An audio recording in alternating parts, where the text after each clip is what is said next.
Brandon from Rags to Riches just revealed one thing that the SEC did that's extremely bullish for Pulse Chain. Here's what I would say about that. I would say that the first thing, I need to paint this picture. You know, the title of this YouTube stream had something to do with convince me this isn't a scam or something to that effect. Yep.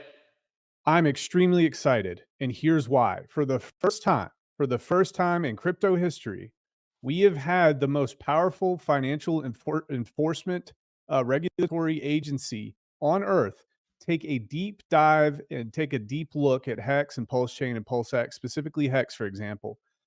And nowhere in the documentation did they mention the words Ponzi scheme. At nowhere in the documentation did they mention the word pyramid scheme. Nowhere in the documentation did they mention the word scam. Wow, that's huge. That is massive. And to also provide a little bit more context, if you go to sec.gov/press releases and you go to the search bar and you type the word scam, you will see all sorts of things. I've got it pulled up here. So for example, January 5th, 2022, SEC charges additional defendant in phony certificates of deposit scam. SEC charges promoter with conducting cryptocurrency investment scams. So this is something that they do. This is something that they do regularly for the first time in history. We have clarity on that. So that's important. So if Hex from the SEC, directly from the SEC, if it is not a scam, then what are we actually dealing with here? We are dealing with a direct attack on decentralized finance, and we are dealing with a direct attack on cryptocurrency. And there are massive implications, not only for Hex, Pulse Chain, and PulseX, but the broader crypto community at large. And I really think, Scott, that is what's important to us right now. For some people who may not understand the significance of the SEC not calling Hex a scam or a pyramid scheme, need to understand from the history of Hex. These are the arguments that a lot of so-called intellectuals used to give against Hex, that Hex is a pyramid scheme.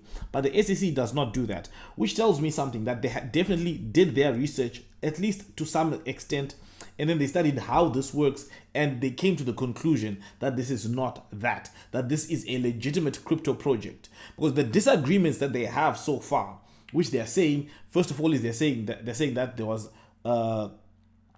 launching in unregistered security, and the second thing is for spending money raised from that launch. Those are the arguments that they have, but those arguments are not, and these are arguments that could be hit any cryptocurrency. Any cryptocurrency can be hit with the same argument, because Ethereum had an ICO, many BNB had an ICO. Think of it, any project that you can think of it had an ICO. And so the arguments that they're hitting it are arguments that anyone can be affected, that anyone in the crypto space can be affected with.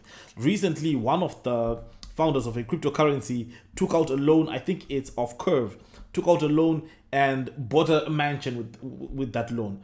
That could also be considered as misappropriating funds the same way that they're accusing Richard Hart. The same argument could work. So the fact that this is not a unique issue, it's a crypto-wide issue. And Rags really makes it clear that this is not Hex, Richard Hart against the SEC. This is the SEC against crypto. Now, some people who are short-sighted may not see this, but the hope is that over time, and as we explain more of this clearly to people, as these videos start to spread out, people can begin to see that this is actually a crypto-wide thing. It's not just a thing for Hex in Hexicans. Anyway, guys, let me know what you think in the comments below. Thank you guys for watching, and obviously not financial advice. I'll see you again next time.